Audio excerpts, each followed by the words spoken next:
മുഖ്യമന്ത്രിയുടെ മകൾ വീണ വിജയനുമായി ബന്ധപ്പെട്ടുള്ള മാസപ്പടി കേസിൽ തിരുവനന്തപുരം വിജിലൻസ് കോടതി ഇന്ന് വിധി പറയും. മാസപ്പടി കേസിൽ CMRL-ന് സർക്കാർ ഇളവ് അനുവദിച്ച 3 നിർണായക രേഖകൾ ഹർജിക്കാരനായ മാത്യു കുഴൽനാടൻ MLA വിജിലൻസ് കോടതിയിൽ ഹാജരാക്കിയിരുന്നു. കൂടുതൽ വിവരങ്ങളുമായി തിരുവനന്തപുരത്ത് നിന്നും അഖിൽ പാലോട്ട് മഠം ചേർന്നുകൊണ്ട്. അഖിൽ, ഒരുപക്ഷെ മുഖ്യമന്ത്രിയുടെ മകൾ വീണ വിജയനെ സംബന്ധിച്ച് ഇന്ന് നിർണായകമായ ദിവസം തന്നെയാണ്. ഒരുപക്ഷെ ഈ ഒരു വിധിയിൽ തനിക്ക് തിരിച്ചടിയാണോ അതോ അനുകൂലമാണോ എന്നുള്ളൊരു കാര്യത്തിൽ വളരെയധികം ഒരു ആകാംക്ഷയിൽ തന്നെയായിരിക്കും വീണ വിജയനുള്ളത്. എന്നിരുന്നാൽ കൂടിയും ഇതുവരെയുള്ളൊരു അന്വേഷണ രീതിയും ഇനി കോടതിയുടെ വിധി ഏത് തരത്തിലേക്കായിരിക്കും ഉണ്ടാവുക എന്നുള്ളൊരു സാധ്യത കൂടി നമുക്ക് എങ്ങനെ വിലയിരുത്താം? വിഷ്ണു, മുഖ്യമന്ത്രിയുടെ മകൾ വീണ വിജയൻ ആയി ബന്ധപ്പെട്ട മാസപ്പടി കേസ് അതിൻ്റെ നിർണായക ദിവസം തന്നെയാണ് ഇന്ന്. കാരണം തിരുവനന്തപുരം വിജിലൻസ് കോടതി ആ കേസ് പരിഗണിക്കുന്നുണ്ട്. കാരണം 3 തരത്തിലുള്ള ഇടപെടലുകളാണ് മുഖ്യമന്ത്രി ഈ കേസുമായി കരിമണൽ ഖനനത്തിന് CMRL-നും കരിമണൽ കർത്തയ്ക്കുമായ അനുകൂല നിലപാട് സ്വീകരിച്ചതെന്നാണ് ഹർജിയിലെ 1ാം പരാതിക്കാരനായിട്ടുള്ള മാത്യു കുഴൽനാടൻ MLA തിരുവനന്തപുരം വിജിലൻസ് കോടതിയിൽ സമർപ്പിച്ച തെളിവുകളിലും അഭിഭാഷകൻ മുഖേന കോടതിയിൽ സമർപ്പിക്കുകയും ചെയ്തിട്ടുള്ളത്. അതിൽ പ്രധാനമായും പറയുന്നത് എല്ലാ നിയമവ്യവസ്ഥകളെയും മറികടന്നുകൊണ്ട് മുഖ്യമന്ത്രി നേരിട്ട് മുഖ്യമന്ത്രിയുടെ വകുപ്പല്ലായിരുന്നിട്ട് പോലും CMRL-നെ സഹായിക്കുന്നതിലേക്ക് വേണ്ടി ഇടപെട്ടു എന്നതാണ് പ്രധാനപ്പെട്ട കാര്യം. ഇതിലൂടെ അഴിമതി നടന്നിട്ടുണ്ട്. ആ അഴിമതിയുടെ തുടർച്ച എന്ന നിലക്ക് മുഖ്യമന്ത്രിയുടെ മകൾ വീണ വിജയന്റെ കമ്പനിയായ എക്സാലോജിക്കുമായി ബന്ധപ്പെടുത്തി എന്നതാണ് 2ാമത്തെ ആരോപണമായി മാത്യു ഉന്നയിക്കുന്നത്. ഇതെല്ലാം കൃത്യമായ ഇടപെടൽ നടത്തി എന്നതായിരുന്നു ഈ പരാതിയിൽ കാതലായി നിൽക്കുന്ന ഒരു പ്രധാനപ്പെട്ട കാര്യം. 2ാമത്തെ ഒരു കാര്യം എന്ന് പറയുന്നത് മുഖ്യമന്ത്രിയുടെ ഇടപെടലാണ് ഇതിൽ ഏറ്റവും നിർണായകമായിട്ടുള്ള കാര്യം. കാരണം സത്യപ്രതിജ്ഞാ ലംഘനം നടത്തി സ്വജനപക്ഷപാതപരമായി തൻ്റെ ബന്ധുമിത്രാദികൾക്ക് വേണ്ടി താൻ വകുപ്പിനെ ദുരുപയോഗം ചെയ്തു എന്നതാണ് മുഖ്യമന്ത്രിക്കെതിരെ ഉയരുന്ന ആക്ഷേപമായി നമുക്ക് ഇതിൽ മനസ്സിലാക്കാനും സാധിക്കുന്നത്. എന്തായാലും വിജിലൻസ് കോടതി കഴിഞ്ഞ നീണ്ട വിചാരണയ്ക്കു ശേഷമാണ് ഇന്ന് വിധി പറയുന്നതിലേക്ക് വേണ്ടി കേസ് മാറ്റിവെച്ചത്. ഇന്ന് രാവിലെ 11 മണിയോടുകൂടി തന്നെ തിരുവനന്തപുരം വിജിലൻസ് കോടതി കേസ് പരിഗണിക്കും, വിധി പറയും എന്നതാണ് നമുക്ക് മനസ്സിലാക്കാൻ സാധിക്കുന്നത്. ഇനി ഏതെങ്കിലും ഒരു അസാധാരണ നീക്കത്തിന്റെ ഭാഗമായി വിധി പറയുന്നത് മാറ്റിവെക്കുമോ എന്നുള്ള കാര്യവും അതും തള്ളിക്കളയാൻ കഴിയുന്നതല്ല. കാരണം കോടതിയുടെ ഏതെങ്കിലും ഒരു ഇടപെടൽ കൊണ്ട് ഈ വിധി അല്പസമയത്തേക്ക് നീട്ടിവെക്കുന്നോ അല്ലെങ്കിൽ 1-2 ദിവസത്തേക്ക് നീട്ടിവെക്കുന്നു എന്ന് തീരുമാനിക്കാൻ കോടതിക്ക് അവകാശമുണ്ട്. അത് കോടതിയുടെ വിവേചനാധികാരത്തിൽ പെടുന്നതുമാണ്. അതുകൊണ്ട് കോടതി ആ കാര്യത്തിലായിരിക്കും തീരുമാനമെടുക്കുക. എന്തായാലും മുഖ്യമന്ത്രിയുടെ മകളെ സംബന്ധിച്ചിടത്തോളം ഇന്ന് നിർണായകമായ ദിവസമാണ്. മുഖ്യമന്ത്രിയുടെ മകളെ സംബന്ധിച്ചിടത്തോളം ഏറ്റവും പ്രധാനപ്പെട്ട ഒരു ദിവസമാണ്. കാരണം ഈ കേസുമായി ബന്ധപ്പെട്ട് ED അടക്കമുള്ള കേന്ദ്ര ഏജൻസികളൊക്കെ തന്നെ ഇതിൽ അന്വേഷണം നടത്തിയിരുന്നു. സംസ്ഥാനത്ത് വിജിലൻസ് വകുപ്പ്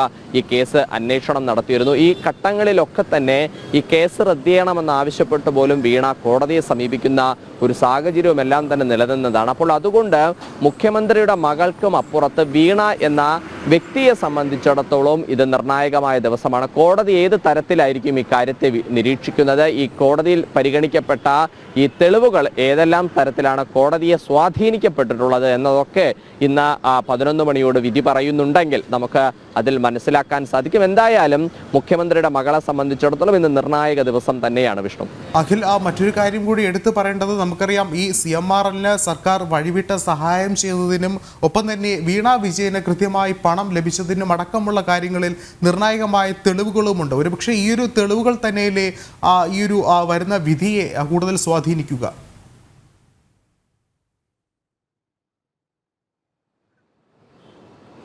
മുഖ്യമന്ത്രിയുടെ മകൾ വീണ വിജയനും CMR മാനേജിംഗ് ഡയറക്ടറായ ശ്രീധരൻ കർത്ത തുടങ്ങി 7 പ്രതികളാണ് ഈ കേസിൽ പ്രതിപട്ടികയിലുള്ളത്. ഇപ്പോഴത്തെ ഈ കേസുമായി ബന്ധപ്പെട്ട് നിൽക്കുന്ന പ്രധാനപ്പെട്ട 2 പരാതിക്കാർ എന്ന് പറയുന്നത് മാത്യു കുഴൽനാടൻ MLA-യും അതുപോലെ തന്നെ കോട്ടയം ജില്ലാ പഞ്ചായത്ത് മെമ്പറായിട്ടുള്ള ഷോൺ ജോർജുമാണ് 2 പ്രധാനപ്പെട്ട പരാതിക്കാരായി കേസിൽ നിൽക്കുന്നത്. ഇതിൽ അവർ ഉന്നയിക്കുന്ന ഒരു പ്രധാനപ്പെട്ട കാര്യം, മുഖ്യമന്ത്രി തൻ്റെ പദവിയിൽ ഇരുന്നു കൊണ്ട് മകളെ സഹായിക്കുന്നതിലേക്ക് വേണ്ടി മകളുടെ കമ്പനിയായ എക്സാലോജിക്കിനെ സഹായിക്കുന്നതിന് വേണ്ടി ഇടപെടൽ നടത്തി എന്നതാണ് ഒരു പ്രധാനപ്പെട്ട ആരോപണമായി നിൽക്കുന്നത്.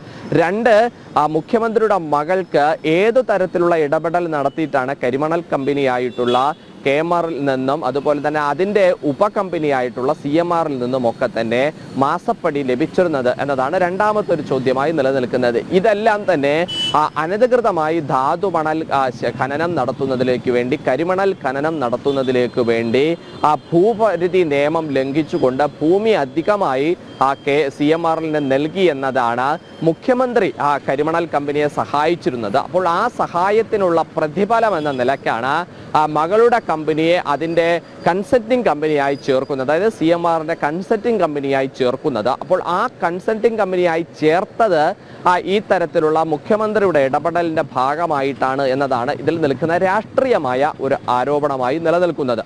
അതുകൊണ്ട് തന്നെയാണ് മുഖ്യമന്ത്രി ഈ കേസുമായി ഡയറക്റ്റ് ബന്ധമുണ്ട് എന്ന പ്രതിപക്ഷമടക്കമുള്ള പാർട്ടികളും അതുപോലെ തന്നെ കോടതിയും നിരീക്ഷിക്കാനുണ്ടായ ഒരു കാരണമായി പറയുന്നത്. കാരണം ഈ കരിമണൽ ഈ ഡിപ്പാർട്ട്മെന്റ് അല്ലെങ്കിൽ ആ വകുപ്പ് എന്ന് പറയുന്നത് ജിയോളജി വകുപ്പിന്റെ കീഴിലും അതുപോലെ തന്നെ ഭൂമി എന്ന നിലയിൽ റവന്യൂ വകുപ്പിന് കീഴിലും പെടുന്നതാണ്. ഈ രണ്ട് വകുപ്പും കൈകാര്യം ചെയ്യുന്നത് മുഖ്യമന്ത്രിയല്ല. അപ്പോൾ ഏതൊരു ഫയലും മുഖ്യമന്ത്രിക്ക് ഓഫീസിൽ വിളിച്ചു വരുത്തി അതിൽ പരിശോധന നടത്താനുള്ള അവകാശമൊക്കെയുണ്ട്. പക്ഷേ ആ അവകാശത്തിലേക്ക് വരുന്നതിലൊരു പരിധിയുണ്ട്. കാരണം സെക്രട്ടറി പരിശോധിച്ച് അതിനുശേഷം അണ്ടർ സെക്രട്ടറി പരിശോധിച്ച് വകുപ്പ് സെക്രട്ടറി പരിശോധിച്ചതിനു ശേഷം വകുപ്പ് മന്ത്രിയുടെ പരിശോധന കഴിഞ്ഞ് അതിൽ സൈൻ ചെയ്തതിനു ശേഷം അത് അപ്രൂവലായി പുറത്തു പോകുന്നതാണ് ഒരു കീഴ്വഴക്കമായി സർക്കാർ രേഖകൾ അല്ലെങ്കിൽ അതിൻ്റെ മേൽപ്പടി ക്രിയാക്രമങ്ങൾ നടക്കുന്നത്. പക്ഷേ ഈ കാര്യത്തിൽ, അതായത് കരിമണൽ ഖനനത്തിന് വേണ്ടി ആദ്യം CMR സമർപ്പിച്ച ആ പ്രോജക്റ്റ് അത് അംഗീകരിക്കാൻ കഴിയില്ല എന്നുള്ള നിലക്ക് ഉമ്മൻചാണ്ടി സർക്കാരിൻ്റെ ആദ്യം ആന്റണി സർക്കാരിൻ്റെ കാലത്തും രണ്ടാമത് വന്ന ഉമ്മൻചാണ്ടി സർക്കാരിൻ്റെ കാലത്തും തുടർന്നുണ്ടായ VS അച്യുതാനന്ദൻ സർക്കാരിൻ്റെ കാലത്തുമൊക്കെ തന്നെ തീരുമാനമെടുത്തിരുന്നു. VS അച്യുതാനന്ദൻ ഗവൺമെന്റിന് ശേഷം വന്ന ഉമ്മൻചാണ്ടി ഗവൺമെന്റും ഇത് സംബന്ധിച്ച അന്തിമമായ ഒരു തീരുമാനം എടുക്കാൻ സാധിക്കില്ല. കാരണം അത് പൊതുമേഖലാ സ്ഥാപനമായ KMRലിന് അതൊരു സ്വകാര്യ വ്യക്തിയുടെ കയ്യിലേക്ക് കേരളത്തിൻ്റെ ധാതുമണൽ ഖനനം ചെയ്യുന്നതിലേക്ക് വേണ്ടി നൽകാൻ കഴിയില്ല എന്ന നോട്ടായിരുന്നു അന്ന് റവന്യൂ വകുപ്പ് മന്ത്രിയായിരുന്ന അടൂർ പ്രകാശ് തന്നെ അതിൽ രേഖപ്പെടുത്തിയത്. അതിനുശേഷം വന്ന പിണറായി വിജയൻ സർക്കാർ, ഒന്നാം പിണറായി വിജയൻ സർക്കാർ അധികാരത്തിലെത്തുന്ന 2016 തന്നെ ഈ പ്രോജക്റ്റ് മാറ്റി റീസബ്മിറ്റ് ചെയ്തുകൊണ്ട് ഈ പ്രവർത്തനങ്ങൾ പുനരാരംഭിക്കണമെന്നുള്ള ഒരു ദ്രുതഗതിയിലുള്ള ഒരു ഇടപെടൽ നടത്തി എന്നതാണ് ഇതിൽ പ്രധാനമായും ആക്ഷേപമായും നിലനിൽക്കുന്നത്. കാരണം മുഖ്യമന്ത്രി തന്നെ അന്ന് ഇതിനുവേണ്ടി അടിയന്തരമായി വകുപ്പ് മന്ത്രിമാരെ വിളിച്ചു ചേർക്കുന്നു, വകുപ്പ് സെക്രട്ടറിമാരെ വിളിച്ചു ചേർക്കുന്നു. അവരുടെ യോഗത്തിൽ ഇത് സംബന്ധിച്ച് എന്ത് നിലപാടാണ് സർക്കാർ സ്വീകരിക്കാൻ സാധിക്കുന്നത്? കാരണം പാർട്ടി സെക്രട്ടറിയിൽ നിന്ന് മുഖ്യമന്ത്രിയിലേക്ക് എത്തിയ പിണറായി വിജയൻ ഈ മുതലാളിത്ത വർഗത്തിൻ്റെ അല്ലെങ്കിൽ എതിർത്തിരുന്ന ഒരു മുതലാളി വർഗ കോർപ്പറേറ്റുകൾക്ക് വേണ്ടി പെട്ടെന്ന് തന്നെ ഒരു തീരുമാനം എടുക്കുന്നു എന്നതായിരുന്നു അന്ന് ഉയർന്ന ഒരു ആക്ഷേപവും. അതിൻ്റെ ഭാഗമായിട്ടാണ് മുഖ്യമന്ത്രി തന്നെ വിളിച്ചു വരുത്തിയ ഫയൽ സഹിതം ആ ഫയലുകളെല്ലാം തന്നെ ഇതിന് ഇടപെടൽ നടത്തി എന്ന, അതായത് മുഖ്യമന്ത്രി വിളിച്ചു വരുത്തിയ യോഗത്തിൻ്റെ മിനിറ്റ്സ് അടക്കമാണ് കഴിഞ്ഞ ദിവസം ഇതിൻ്റെ വിചാരണ വേളയിൽ മുഖ്യമന്ത്രിക്ക് എതിരായി മാത്യു കുഴൽനാടൻ MLA സമർപ്പിച്ചത്. അപ്പോൾ അതെല്ലാം തന്നെ കോടതി പരിശോധിക്കുന്ന ഒരു സാഹചര്യവും ഉണ്ടായിട്ടുണ്ട്. അപ്പോൾ അതെല്ലാം തന്നെ പരിശോധിച്ചതിൻ്റെ പശ്ചാത്തലത്തിലാണ് കോടതി ഇന്ന് വിധി പറയുന്നതിലേക്ക് വേണ്ടി മാറ്റിവെച്ചത്. ആ സമയത്തൊക്കെ തന്നെ പക്ഷേ പ്രോസിക്യൂഷന്റെ ഭാഗത്ത് നിന്ന് വിജിലൻസ് വാദിച്ച ഒരു പ്രധാനപ്പെട്ട കാര്യം, ഇതൊക്കെ തന്നെ മുഖ്യമന്ത്രിക്ക് മേലുള്ള രാഷ്ട്രീയ ആരോപണങ്ങളാണ്. ഇതൊന്നും തെളിയിക്കുന്നതിലേക്ക് വേണ്ടിയിട്ടുള്ള എവിഡൻസ് കൃത്യമായി ഈ പ്രോസിക്യൂഷന് നൽകാൻ വേണ്ടി സാധിച്ചില്ല എന്നതാണ് അപ്പോൾ ഈ കോടതിയുടെ ഭാഗത്ത് നിന്ന് ഉണ്ടായ ഒരു നിരീക്ഷണം. പക്ഷേ എന്തായാലും അത് മുഖ്യമന്ത്രിയെ സംബന്ധിച്ചിടത്തോളം, സർക്കാരിനെ സംബന്ധിച്ചിടത്തോളം, കാരണം ലോക്സഭാ തെരഞ്ഞെടുപ്പ് അവസാനിച്ചതിനു ശേഷമുള്ള അതിൻ്റെ ആ വോട്ട് പെട്ടിയിലിരിക്കുന്ന സമയത്താണ് ഈ വിധി നിർണയം ഉണ്ടാകുന്നത്. അപ്പോൾ അതെല്ലാം തന്നെ വലിയ നിർണായകമായിരിക്കും മുഖ്യമന്ത്രിയെ സംബന്ധിച്ചിടത്തോളം, ഇടതുമുന്നണിയെ സംബന്ധിച്ചിടത്തോളം, മുഖ്യമന്ത്രിയുടെ മകളും ആയിട്ടുള്ള വീണ വിജയനെ സംബന്ധിച്ചിടത്തോളം ഇന്നത്തെ പകൽ അത് വലിയ നിർണായകമായ ദിവസം തന്നെയായിരിക്കും. വിഷ്ണു, വ്യക്തമാണ്. അഖിൽ പാലോട്ട് മഠമാണ് വിശദമായ റിപ്പോർട്ടുകൾ പങ്കുവച്ചത്.